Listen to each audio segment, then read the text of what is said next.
وهذا غير مقبول. التعويل الفلسطيني برأيك أكثر على المبادرة الفرنسية من الوساطة المغربية؟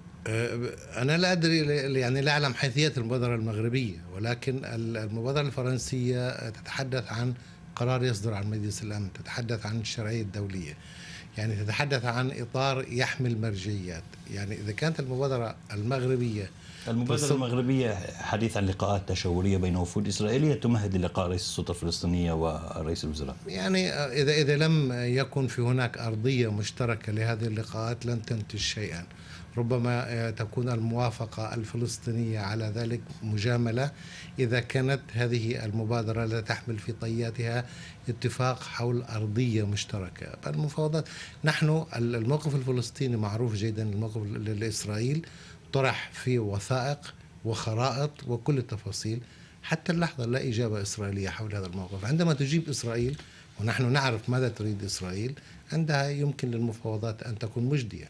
نعم سيد جولان، دعنا نقول كما ذكرنا المبادرة الفرنسية التي ترفضها إسرائيل، وهناك الآن الوساطة المغربية. دعنا نقول الموقف الإسرائيلي غير واضح بهذا الشأن، لأن الأمر ما زال دعنا نقول وليدة اليوم كما يسمى. هل ترى إسرائيل تذهب لأي جهة من هذه الجهات في نهاية المطاف؟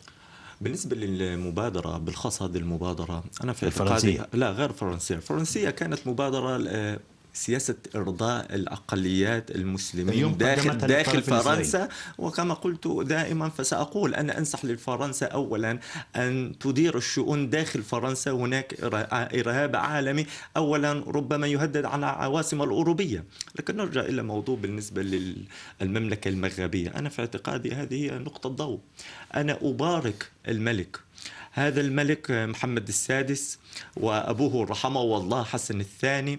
إذا الزعيم عربي غير خايف من المقاطعة العربية ومؤمن بالتفاوض مباشر رد مؤتمر دولي عندما إسرائيل ستكون مضغوطة، ويتكلم على دولة إسرائيل كشريك، زعيم دولة عربية غير فلسطيني أو ما مسمى فلسطيني، أنا في اعتقادي هذا يعتبر إنجاز.